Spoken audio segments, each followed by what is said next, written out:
खुदावंद यीशु मसीह के कुदूस और जलाली नाम में आप सबको मेरी तरफ से सलाम। मैं खुदा की शुक्रगुजारी करता हूँ। वो भला है, उसकी शफ़क़त अबदी और उसका प्यार निराला है। मेरे अजीज़ों, खुदा का कलाम हमें ये सिखाता है कि दुनिया में जंग व जदल होगा, कौम पर कौम चढ़ाई करेगी और इस तरह के वाक़यात होंगे जिन्हें हम आज रोनुमा होते हुए देख रहे हैं और ये दुनिया का आखिर होगा। यकीनन हालात ख़राब हैं, लेकिन खुदा के कलाम के मुताबिक अभी और मुश्किल हालात आने वाले हैं। लेकिन उसमें कलीसिया को किस तौर पर अपना आप पेश करने की ज़रूरत है, कलीसिया को क्या किरदार अदा करना है, आज इस बड़े आम मौजू पर हम बात करेंगे। और मैं खुदा की शुक्रगुजारी करता हूँ ऐसे खादमों के लिए जो हालात की परवाह ना करते हुए, खौफ और धमकियों और बुरे माहौल की परवाह ना करते हुए इरशाद आज़म की शम्मा को जलाए हुए हैं, जो कि अपनी जान का जो है वो दाव पर लगा कर भी खुदा के काम को जारी रखे हुए हैं। और मैं खुदा का शुक्र अदा करता हूँ, जहाँ पर खौफ व हिरास है, बेचैनी है, वहाँ पर ऐसे खादम हमारे लिए इंस्पिरेशन है। आज खुदा के एक ऐसे ही सूरमा हमारे दरमियान मौजूद हैं जो कि saviour global church of Pakistan के फाउंडर एंड चेयरमैन हैं।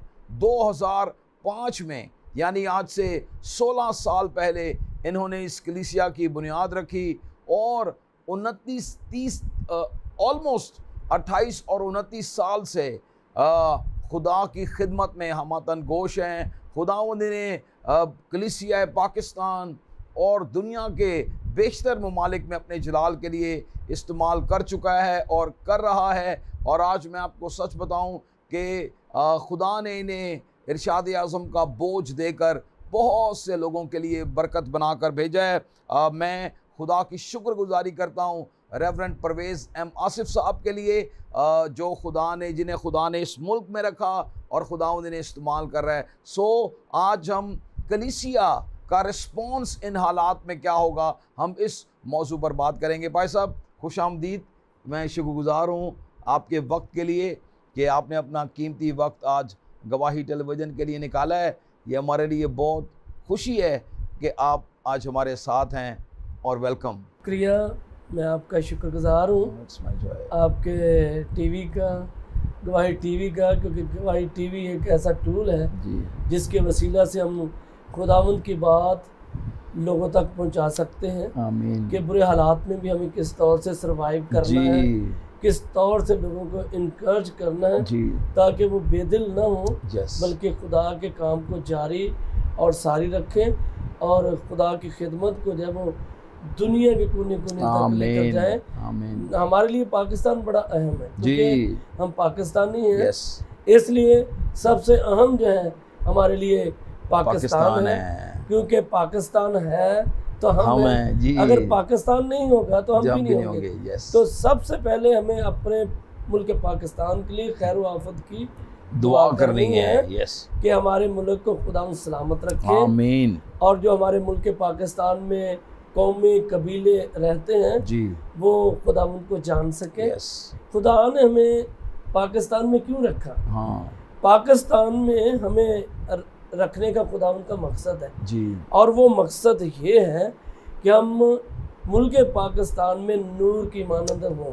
आमीन। और हम नूर बन के जब वो अपनी ज़िंदगियों को जब वो ज़ाहिर करें, चमकें और लोग जब वो तारीकी में ना रहें, लोग रोशनी में आ जाए और वो सच्चाई से वाकिफ़ हों और सच्चाई उन्हें आज़ाद करें। खुदा में यीशु मसीह ने दूसरी बात जो कही थी वो ये थी कि तुम ज़मीन का नमक हो। नमक खुदा में यीशु मसीह ने इसलिए कहा था क्योंकि जब आदम और हव्वा ने गुनाह किया था तो गुनाह करने के सबब से खुदावंद ने कहा था कि अब ज़मीन तुम्हारे सबब से क्या होगी? लानती हो गई। अब ये तुम्हारे लिए ऊँट कटारे उगाएगी और तुम मुशक्कत की रोटी खाओगे। अब जिस जमीन को खुदा ने लानती करार दे दिया तो उसकी पैदावार खाने से लोग कैसे होंगे? तो खुदावंद यीशु मसीह ने हमें जो है वो इस ज़मीन के नमक बनाया है। Absolutely. और तुम कहा कि तुम ज़मीन के क्या हो? नमक हो। नमक क्या करता है? नमक जो है बदमज़ा जिंदगियों को, बदमज़ा चीज़ों को मज़ेदार बनाता है। क्योंकि इस दुनिया में रहते हुए या पाकिस्तान में रहते हुए सबसे पहला टारगेट हमारा पाकिस्तान है। क्योंकि हम पाकिस्तान में रहते हैं तो हमें बहुत सारे लोग ऐसे हैं जो खुदावंद यीशु मसीह से ना वाकिफ़ है। हमें किसी को जो है किसी के मज़हब को तब्दील नहीं करना। हमें सिर्फ ये लोगों को बताना कि यीशु मसीह राह, हक और जिंदगी खुदावंद यीशु मसीह है। इसके बगैर कोई निजात नहीं है। यीशु मसीह को खुदा बाप ने दुनिया का निजात दहिंदा जो है वो के तौर पर इस दुनिया में भेजा। मुकद्दस अंजील में फरमाया गया है कि खुदा ने दुनिया से ऐसी मोहब्बत रखी कि उसने अपना इकलौता बेटा बख्श दिया ताकि जो कि उस पर ईमान लाए हलाक ना हो बल्कि हमेशा की जिंदगी पाए। तो दुनिया जो है वो हलाकत की तरफ बढ़ती चली जा रही है। यीशु मसीह इसलिए इस दुनिया में आए ताकि लोग हलाक ना हो बल्कि हमेशा की जिंदगी पाए। और वो जिंदगी खत्म होने वाली जिंदगी नहीं है, वो ता अब तक कायम रहने वाली जिंदगी है जो कभी मिटेगी नहीं। तो हमारा ये मकसद है कि आपके ये चैनल के वसीला से हम लोगों को इनकरेज करें कि हालात कैसे भी हों, हालात जो है वो हमारे मुश्किलें कैसे भी नहीं। पौलुस रसूल क्या फरमाते हैं? ये आंधियां, ये जुल्मतें क्या हमें रोकेंगी आगे बढ़ने से? नहीं, ये हमें रोक नहीं सकती, क्योंकि हम खुदावंद के एलची हैं और हमें एलची होते हुए दयानतदारी के साथ हमें खुदा की आवाज़ को लोगों तक पहुंचाना है। क्योंकि अगर हम नहीं पहुंचाते तो बाइबल मुकद्दस ये भी फरमाती कि गुनाहगार तो अपनी शरारत में मरेगा, लेकिन अगर तूने सच्चाई की खबर उन्हें ना दी तो फिर मैं क्या करूँगा? इसकी बासपुरस में तुझसे करूँगा। हमारा काम है लोगों को यीशु मसीह के बारे में बताना। हमारा काम है कि सच्चाई की खबर लेकर जाना। हमारा काम चेंज करना नहीं किसी को, ना हम चाहते कि लोग चेंज हो। नहीं, हम ये चाहते हैं कि लोग यीशु मसीह को जाने और लोग यीशु मसीह के कफारे पर ईमान लाएं और वो खुदा की बादशाही में दाखिल हो जाए। आमीन, आमीन। इट्स वेरी ट्रू भाई साहब। मैं समझता हूँ ये बहुत अच्छी बात आपने कही है कि हमारा काम नहीं है। लोग कहते हैं जी हम जो है वो मज़हब तब्दील करा रहे हैं, लेकिन हम ऐसा नहीं कर रहे।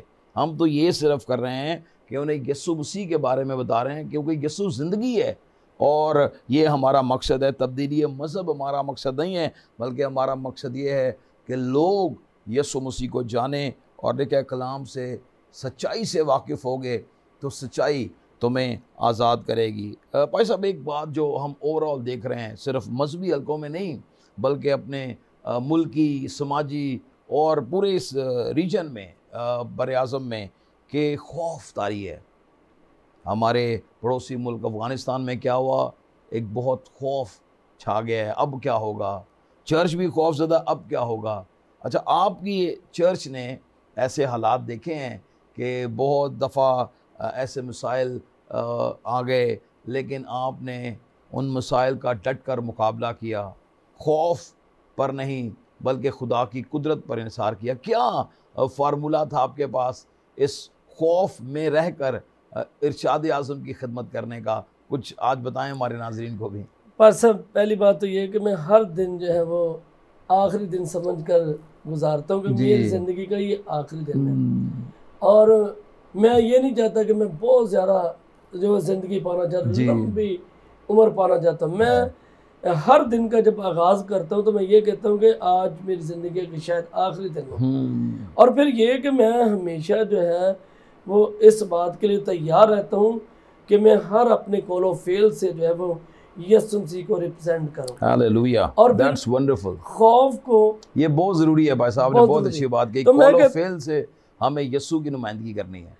जैसे लोग खौफ खाते हैं जी, बाद लोग तो कहते हैं कि जी ये हमारा काम नहीं, हमारा काम दुआ करना है, हमारा काम ये है। कोई कहता है हमारा राशन बांटना है, कुछ कहता है कोई, लेकिन ये तो एक टूल है जी, टूल है, ये तो टूल है जी। और इनमें अगर देखें मिसाल के तौर पर, मैं आप को मैंने बड़े प्रोग्राम देखे, आप राशन बांटते हैं जी, आप किसी क्रिश्चियन को नहीं चुन चुन के बांटते हैं, नहीं, हम तो आप किसी को ये तो नहीं कह रहे अपना मजहब चेंज कर लो, आप ये बताते हैं कि ये है मसीह की मोहब्बत जिसको हम बांटने के लिए आए आपके साथ।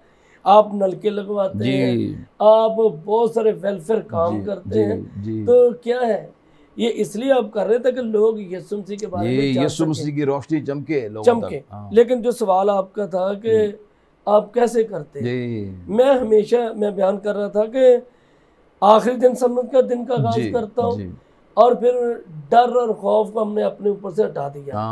मेरे सामने यीशु मसीह की मुकाशफा की किताब की आयत है कि बुज़दिल खुदा की बादशाही में दाखिल नहीं हो सकते। आमीन। अगर कोई कहे कि मैं ईमानदार हूँ, अगर कोई कहता है कि मैं मसीही हूँ, तो मसीही तो तूफानों से टकरा जाते हैं, मसीही तो हर मुश्किल वक्त का मुकाबला करते हैं और वो झुकते नहीं हैं, वो आगे ही बढ़ते चले जाते हैं। तो जैसे उकाब जो है वो सारे परिंदे जब तूफान आता है तो बैठ जाते हैं, छुप जाते हैं, लेकिन जो उकाब है ये मुखालफे हवा जो उड़ता है तूफानों में ज़्यादा उड़ता है। और इसी तरह से एक मसीह को तूफानों का और हर जो मुश्किलात का सामना करना है इस ईमान के साथ कि खुदावंद यीशु मसीह ने ये फरमाया कि जो अंजील की खातर, जो बशारत की खातर अपनी जान खोएगा वो उसे पाएगा। और खुदावंद यीशु मसीह ने बड़ी खूबसूरत बात की कि उनसे ना डरो जो जिस्म को हलाक करते हैं, बल्कि उससे डरो जो जिस्म और रूह दोनों को जहन्नम में डालता है, उससे डरो। हमें इनसे डरने की जरूरत है, ना ही हम डरते हैं। मैं कहता हूँ कि जो रात कब्र में वो बाहर नहीं है, पक्की बात है, बाहर नहीं, और ना ही बुज़दिली की जिंदगी गुजारनी है।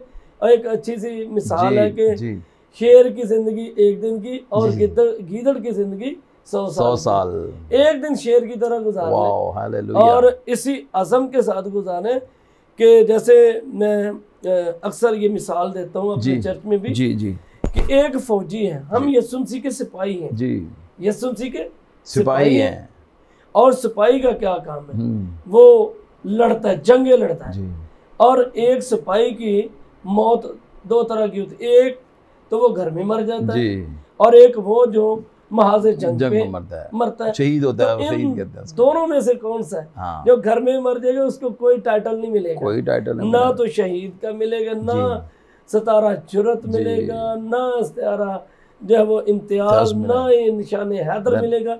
लेकिन जो फौजी जंग पर मरता है उसको ये सब कुछ मिलता है, ये सारे एजाज़ात उसके लिए, क्योंकि वो लड़ाई करते हुए वो मरा है। हम चाहते हैं कि हम लड़ाई करते हुए, हम इंजील की बिशारत देते हुए मर जाएं, और इससे अच्छी और उत्तम मौत कोई और नहीं है। तो यही दिलेरी है जो हमारे अंदर है, जिसको हम लिए हुए हमारी कोशिश होती है कि हम बिशारत के काम को अंजाम दें, वक्त और बेवक्त मुस्तैद रहें। आमीन। और 24 घंटे जब यही सोचते हैं, यही प्लान करते हैं कि किस तौर से हमने अंजील को जो है वो लोगों तक पहुंचाना है। मैं पहले भी बयान कर सकता हूँ कि अंजील को पहुंचाना हमारा काम है। हमारा काम ये है, और जिंदगियों को तब्दील करना खुदा का काम है, हमारा काम नहीं है। हम ये नहीं चाहते कि सारे पाकिस्तान क्रिश्चियन हो जाए, हम ये चाहते कि सारे यीशु मसीह के बारे में जाने, क्योंकि यीशु मसीह ने कहा कि खात्मा उस वक्त होगा जब बिशारत जब सारी कौमों तक पहुंच जाएगी। आमीन। और ताकि उनके लिए गवाही हो, हालेलुया, फिर खात्मा होगा। यहाँ ये नहीं लिखा कि सारे मसीही हो जाएंगे तो फिर नहीं, ऐसा हरगिज़ नहीं। सब जाने कि यीशु मसीह ही निजात देता है, कोई और नहीं। आमीन, आमीन। What a powerful thought. कैसा बाबरकत ख्याल भाई साहब ने पेश किया है कि जब सारी दुनिया जान लेगी कि यीशु मसीह दुनिया का निजात दहिंदा है तब खात्मा होगा। एक छोटा सा ब्रेक हम लेंगे और खुदा के खादम से हम इरशाद आज़म की तकमील के बारे में और कलीसिया के रिस्पॉन्स और किरदार के बारे में गुफ्तगू जारी रखेंगे। एक छोटा सा ब्रेक के बाद मिलते हैं।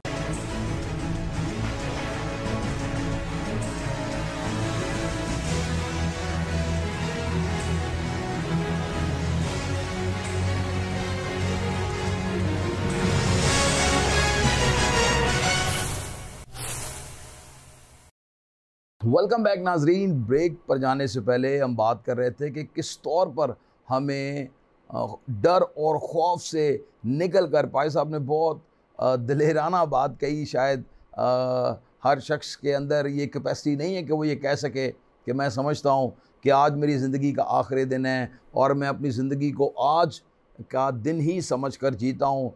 लोग तो आने वाले दिनों की न जाने क्या क्या प्लानिंग्स करते हैं कि भाई ये होगा वो होगा अगले सालों में, लेकिन मैं खुदा की शुक्रगुजारी करता हूँ ऐसे खादमों की जो बिशारत के लिए अपनी ज़िंदगी खुदा के सुपुर्द किए हुए हैं। भाई साहब एक और बात जो बड़ी मैं सोचता हूँ वही है और अब मेरे जहन में आ रही थी कि लोग कहते हैं जी हालात थोड़े ठीक हो जाएं, हमें थोड़ा विज़डम के साथ काम करना है, दनाई के साथ काम करना है। और क्या हालात कभी ठीक होंगे या माजी में बशारत के लिए, फुलफिलमेंट ऑफ ग्रेट कमीशन के लिए क्या हालात कभी साजगार रहे हैं? कुछ इस बारे में आप अपने ख्यालात का इजहार करें। बस साहब, पहली बात तो ये है कि जैसे आपने कहा कि लोग कहते हैं कि हमें जब वो हिकमत के साथ, जी, तो वो मैं इसको तो तकरीबन यही मैं लेता हूँ कि जो करना नहीं चाहते जी, उसको कहते हैं कि हमने दुआ में रखना। दरअसल ये तरीका ठीक है जी, दुआ भी करनी चाहिए, हिकमत से भी करना चाहिए, दुआ का आउटपुट तो यही है। हाँ, लेकिन हम हर दफ़ा यही कहते हैं कि जी हालात ठीक नहीं है, हालात साजगार होंगे तो करेंगे जी। जैसे आपने सवाल किया कि ये कब थे और कब होंगे जी।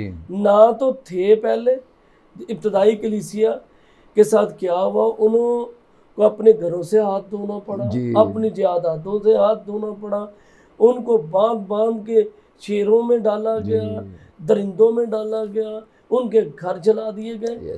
क्या उन्होंने यीशु मसीह की मुनादी करना छोड़ दी? नहीं छोड़ी। अगर यरूशलेम में तितर बितर हुए तो वो पूरी दुनिया में फैल गए और पूरी दुनिया में जाकर उन्होंने मुनादी की, और जब दुनिया में पहुंचे तो वहां पर भी उनके साथ बुरा सलूक हुआ।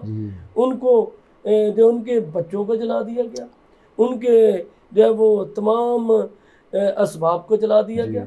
अगर आप पाकिस्तान की बात करते हैं तो पाकिस्तान में जो मिशनरी आए थे मुनादी के लिए, मैं एक चर्च हिस्ट्री पढ़ रहा हूँ और उसमें बताया गया कि खुदावंद का एक खादम अपनी बीवी को और अपने बेटे को लेकर कश्ती पर आया हिंदुस्तान, उस वक्त हिंदुस्तान था, और वो आते आते रास्ते में उसकी बीवी रास्ते में मर गई। Oh my Lord. और उसने जो है वो उसको रखा हुआ है और कश्ती चलाता जा रहा है, चलाता जा रहा है, आगे आ गया हिंदुस्तान, कोलकाता की बात कर रहा हूँ। और जब वो कोलकाता पहुंचा तो उसका बेटा भी बीमार हो गया, इतना बीमार हो गया कि वो मर गया। लेकिन उसने फिर भी पीछे का नहीं सोचा कि अब मेरी बीवी भी मर गई, बच्चा भी मर गया, माय लॉर्ड, तो मैं क्या करूं। और वो क्या करता है, अपने बेटे को उठाता है और वो बेलचा लेता है, गेंती लेता है और जाता है कब्र खोदने के लिए। एक तरफ अपने बेटे को लुटा देता है और दूसरी तरफ कब्र खोदता है। और फिर जब खोद लेता है तो फिर खुद ही उसका जनाजा करता है और खुद ही उसको कब्र में उतारता है।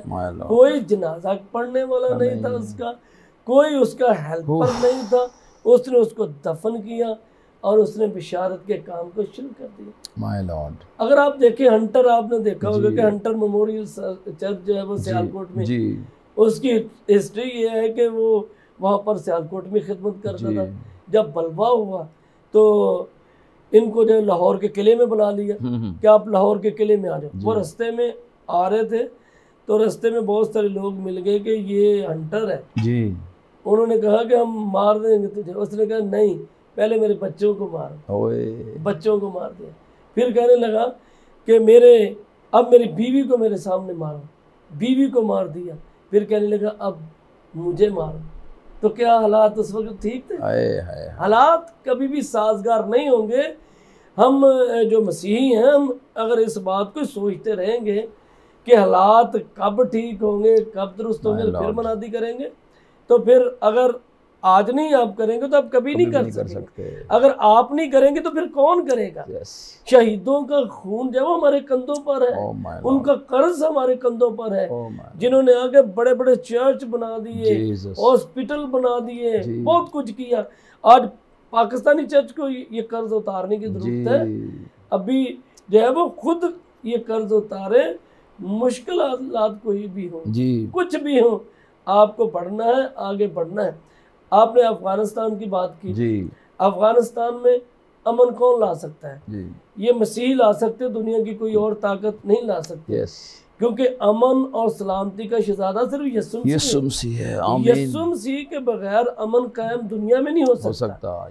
अगर आप देखेंगे, अगर दुनिया में अमन कायम है तो वो मसीह बिलीवर हो वहाँ पर, इसलिए अमन कायम है। और यहाँ पर अमन नहीं है, वहाँ पर मसीह के मानने वाले बहुत थोड़े हैं जी। इसलिए तो अमन नहीं है जी। मैं कहता हूँ कि अगर अफगानिस्तान में अमन चाहते हैं तो पहले फर्स्ट ऑफ ऑल तो हमें दुआ करने की ज़रूरत है। दुआ के बाद हमें अमन का पैगाम लेकर, जो कि यीशु मसीह का, वो लेकर जाने की ज़रूरत है। तब भी अमन कायम होगा। अदरवाइज ये बातें ही हैं कि ये करेंगे तो वो होगा, कभी अफगानिस्तान में अमन कायम नहीं होगा। हमारे वो भाई हैं, हमें उनके लिए भी बोझ है, हमें तरस है, और मसीह ने उनके लिए खून बहाया। तो किसी यहूदियों के लिए सिर्फ नहीं बहाया, सिर्फ मसीहों के लिए नहीं, सबके लिए, बल्कि उसने पूरी दुनिया के लिए अपना खून बहा दिया है।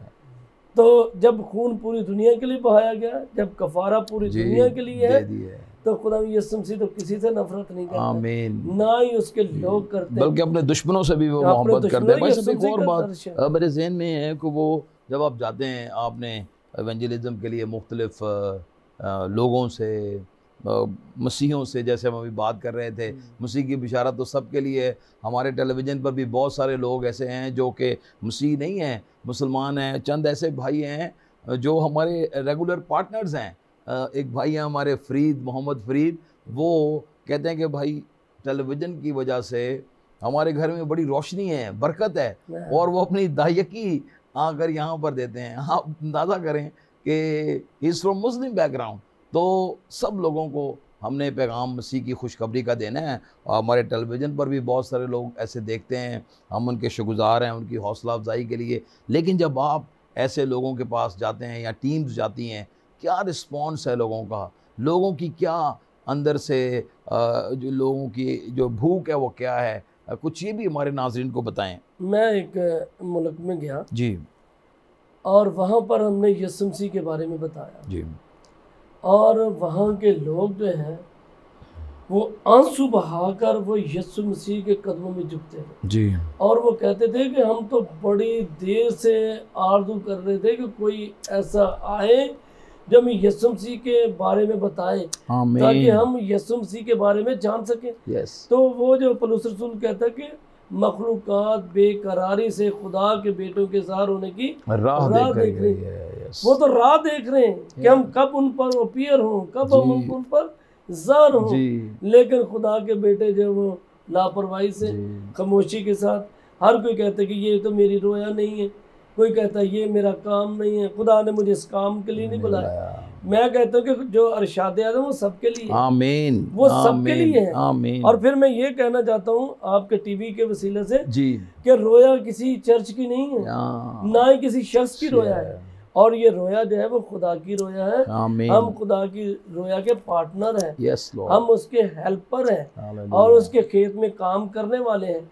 और ये रोया हमारी नहीं है, ये रोया सबकी है, हर शख्स की है। अरशाद आज़म ना तो पास्टर सरफराज विलियम के लिए, ना ही किसी और के लिए, बल्कि सबके लिए। अच्छा, एक बात वैसे वो एक और, सॉरी, मैं एक बात मुझे वो आ गई ज़हन में कि एक जो रुकावट है, आपने शुरू में बात की कि कॉल ऑफ फेल जो है ये बहुत ज़रूरी था। जैसे आपने मिशनरी हंटर की बात की, उनकी ज़िंदगी जब यहाँ पर लोग देखते होंगे, यहाँ उस मर्द खुदा की बात की जो इंजील लेकर कलकत्ता में आया, अपनी बीवी और बेटे को भी उसने खुद दफन किया, उनके कॉल ऑफ फेल में तज़ाद नहीं। अच्छा, आज के मौजूदा चर्च का एक चैलेंज ये भी है कि हम कहते कुछ हैं और करते कुछ हैं। लोग कहेंगे भाई जी साडा जो है ना काम है वे असी इरशाद आज़म, लेकिन नज़र नहीं आ रहा होगा। और इसी तरह कुछ लोग उनके कुछ और मोटिव्स हैं लेकिन वो कुछ और काम कर रहे हैं। इसके बारे में भी कुछ बताएं। आज का चर्च इस माल में भी बड़ी जद्दोजहद कर रहा है, स्ट्रगल कर रहा है कॉल ऑफ फेल के बारे में। सर पहली बात तो ये है कि लोग, मैं भी पेंटिकॉस्टल जी हूं। जी, हमारे जो पेंटिकॉस्टल है वो इरशाद आज़म को यूँ लेते हैं कि जी हमने दूसरी मिशनों से लोग पकड़ने मसीहियों को जी, और उनको तौबा करवानी है और उनको पानी का बपतिस्मा देना है और हमने इरशाद आज़म कर दिया, पूरा कर दिया, बस पूरा कर दिया। लेकिन तो पंजाब जाते ने कलीसियावां जी कन्वेंशन हो रही है, तो हम जो है मिशनरी ट्रिप करके जी जी, ये गलत है। मिशनरी ट्रिप जो है वो गैर कौमों के लिए है। कुछ मिशन की डेफिनेशन भी बताएं और मिशनरी की भी कुछ वजाहत फरमाएं। मिशनरी वो होता है जिसको खुदा भेजता है गैर कौमों में, गैर कौम ऐसे कौमों कबीलों में जो यीशु मसीह से नावाकिफ है। और ये है मिशन खुदा का कि सारी खलक के सामने अंजील की मुनादी करना। और मिशनरी वो है जिसको गैर कौमों में मुनादी के लिए भेजा जाता है और वो स्पेशली उन लोगों में काम करता है जो यीशु मसीह के बारे में नहीं जानते। तो मैं ये बताना चाहता हूँ कि लोग यही समझते रहते हैं कि जी हमारी रोया है, उनकी रोया है, किसकी रोया। तो मैं कहता हूँ कि अगर पाकिस्तानी चर्च जो है वो आगे नहीं बढ़ रहा, उसका सबब एक तो ये है जी कि लोग यीशु मसीह की बिशारत देना पसंद ही नहीं करते। ओए मर जाएंगे, ये होगा, वो होगा। तो मैं कहता हूँ कि अगर हम नहीं करेंगे तो फिर कौन करेगा? सबसे आसान तो हमारे लिए है कि हम पाकिस्तान को रीच कर सकते हैं। हमारी रंग जुबान सब कुछ उनकी तरह है, हम अच्छे से काम कर सकते हैं। लेकिन हमारी आंखें जब कोई दूसरा आकर यहाँ उनके लिए आगे आगे बहुत मुश्किलात होंगी, लेकिन हम जो है वो आसानी के साथ रीच कर सकते हैं। आसानी से हमें ज़बान भी सीखने की जरूरत नहीं है, हमें सिंधी भी पता है, हमें पंजाबी का पता है, हिंदुओं का पता है, समझ जाते हैं, हमें बलोची भी समझ जाते हैं। तो ये हमारे लिए मुश्किल नहीं है, हम कर सकते हैं। और दूसरी बात मैं ये बताना चाहता हूँ कि एक ये है, दूसरा ये कि लोग जो है बड़े बड़े, मैंने लोगों को देखा है कि ज़रा सा किसी ने थप्पड़ ही मार दिया कि तू ये क्या कर रहा है, वो असैलम लेके बैठ अप्लाई कर जाता है। तो सब जो है सबकी नजरें तो लगी हुई कि हम यूरोप में शिफ्ट हो जाए। बड़े बड़े बिशपों की है कि हम यूरोप में जाके बैठ जाए, छुप जाए।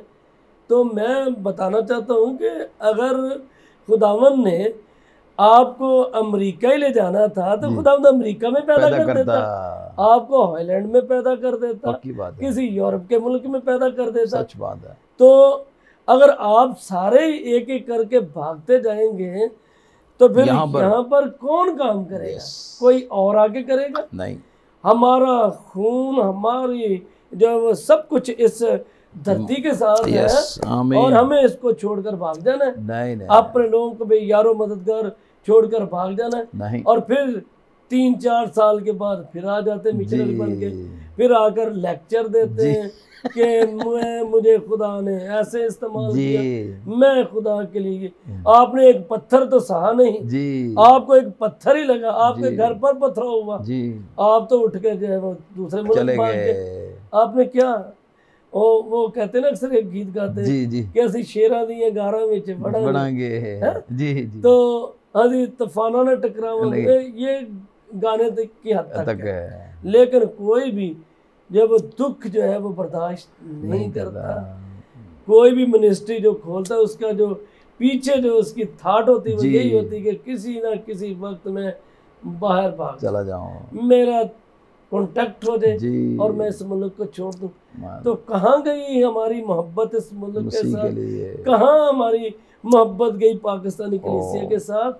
तो हम इस दौर से जो है वो दिन ब दिन कम होते जा रहे हैं और दूसरे लोग बढ़ते जा रहे हैं, बढ़ते जा रहे हैं। देखें, मैं कहता हूँ कि बाहर जाना कोई बुरी बात नहीं, जाएं और वापस आए, जाएं खिदमत करके वापस आए, बिल्कुल, और खुदा के काम को बढ़ाएं, ये बहुत जरूरी है। लेकिन ये आना जाना ये ठीक है, असैलम अप्लाई करना, एक तो ये पाकिस्तान के साथ हम क्या करते हैं, उसके साथ उसके जो वो चेहरे को मस्त करते हैं, कि भाई उसके इमेज को जो है वो तबाह बर्बाद करते हैं।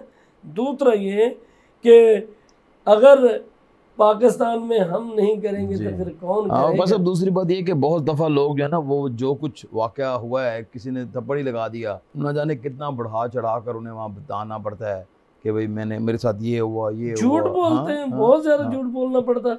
मैं कहता हूँ कि हकीकी इंसिडेंट भी हुए जी, इससे दो राय नहीं है कि ये हकीकी तौर पर हुआ भी है, और बहुत सारों को जब अपनी जानें बचाकर जाना पड़ा जी, और बहुत सारे लोगों को तो हुकूमत ने भी निकाला कि ये निकल जाए, इनके लिए खतरा है, लेकिन बहुत सारे लोगों ने तो बाहर जाने के लिए ये खुद ड्रामे रचाए, जो बड़ा पेनफुल है। और मैं समझता हूं, और ये मेरी बातें ऐसे लोगों को बड़ी बुरी लग रही है, लेकिन ये बात सच है। तो ये बात सच है, और मैं तो इस चीज के बड़ा खिलाफ हूँ कि बाहर जाते भाग के लिए भागते हैं, तो कभी कोई खुदा के मिशन को लेकर भी बाहर गए।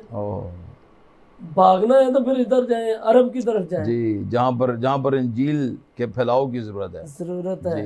आप मुर्तानिया एक ऐसा मुल्क है, यहाँ पर एक भी मसीही नहीं है, ये अफ्रीका में, और वहाँ पर कोई भी नहीं जाता, वहाँ पर लोग भूखे मर रहे हैं, वहाँ पर जो हुकूमती निज़ाम बेहतर नहीं है, और टोटली 100% जो है वो वहाँ पर मुस्लिम है जी। उनको कौन बताएगा जाकर यीशु मसीह के बारे में, और वो बगैर यीशु मसीह को जाने मर जाएंगे, इस दुनिया से रुखसत हो जाएंगे। और वही बात है कि आपने कहा कि वो तो मर जाएगा, लेकिन उसकी बास पर्स मैं तुझसे करूंगा। और कितनी ज़्यादा जिम्मेदारी आज चर्च के लिए कि वो नाजरीन इस मैंडेट को, इस खुदा के मकसद को, मिशन को लेकर आगे बढ़े और दुनिया में जाकर मसीह की मुनादी करे। आज के हालात में लोग नाउम्मीद हैं, और भाई साहब अभी बता रहे थे कि जहाँ जहाँ इन्होंने और टीम ने जाकर गैर मसीही लोगों से मसीह की खुशखबरी शेयर की है, उन्होंने इसे दिल से कबूल किया है। और एक मुक़द्दस आयत लिखी है रोमियो के ख़त में कि मखलूक़ात कमाल आरज़ू से खुदा के बेटों के ज़ाहिर होने की राह देख रही है। सो इस मौके को हाथ से जाने ना दें, अपने वक्त को, अपनी सलाहियतों को इस्तेमाल करें ताकि इरशाद आज़म की तकमील में आप अपना किरदार अदा कर सकें। एक और क्रिश्चियन ट्रेडिशन ये है कि परसिक्यूशन में, एज़ा रसानियों में, मुसीबतों में, मुश्किलात में चर्च और बड़ा है। किसी ने कहा है कि फुटबॉल की तरह अगर चर्च ने किसी को दबाया है तो और जो है वो फोर्स के साथ चर्च ऊपर उठा है, चर्च ने तरक्की की है। सो ये आज हमारी जिम्मेदारी है। भाई साहब, आखिर में मैं चाहता हूँ कोई एक पैगाम, इससे पहले कि हम दुआ करें,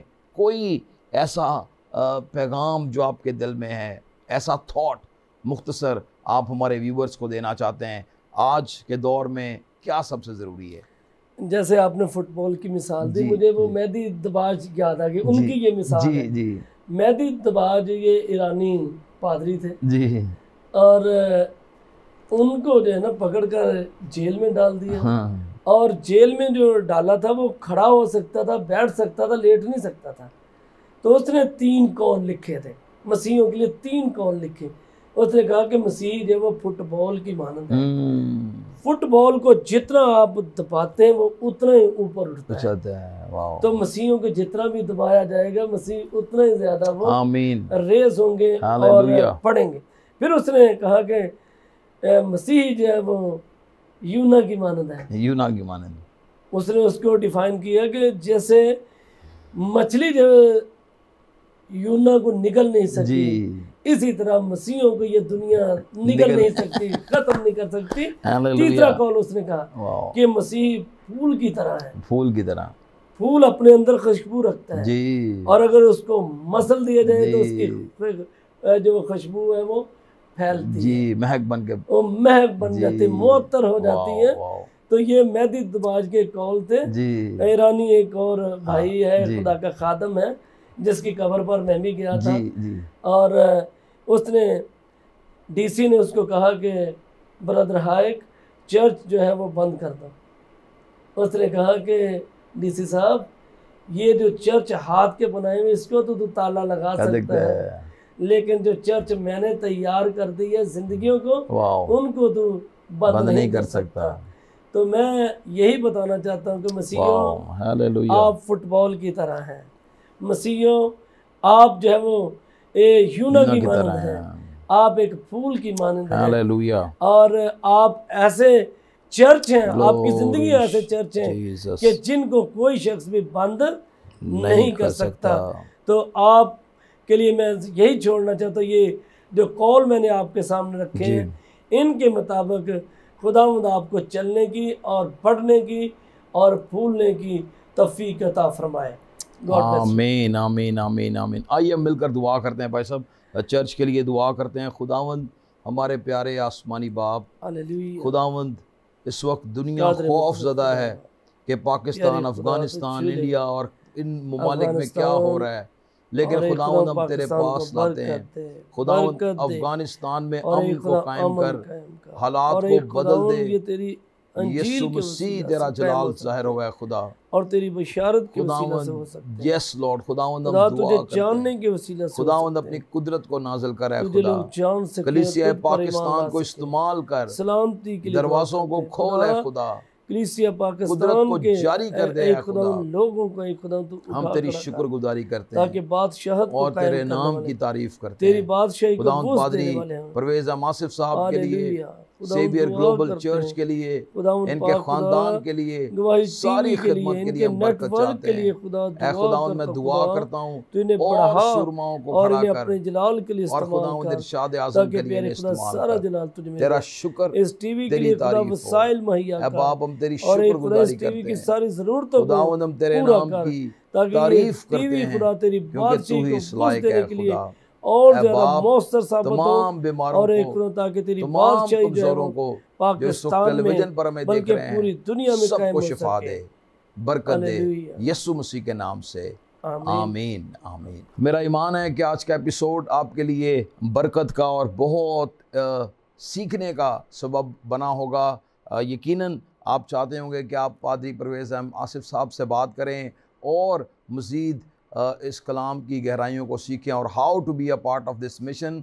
अगर आप इनसे बात करना चाहते हैं तो इनका नंबर टेलीविज़न स्क्रीन पर है, ज़रूर पादरी साहब को फ़ोन कीजिए और ज़रूर अपने हिस्से की खिदमत को सरअंजाम दें। उस शख्स की मानंद ना हो जिसने तोड़े को दबा दिया, बल्कि उसकी मानंद हो जिसने तोड़े को इस्तेमाल किया। खुदावंद आप सबों को बरकत दे, मसीह की सलामती, उसका इत्मीनान और उसकी बरकत आप सबों के साथ होती रहे।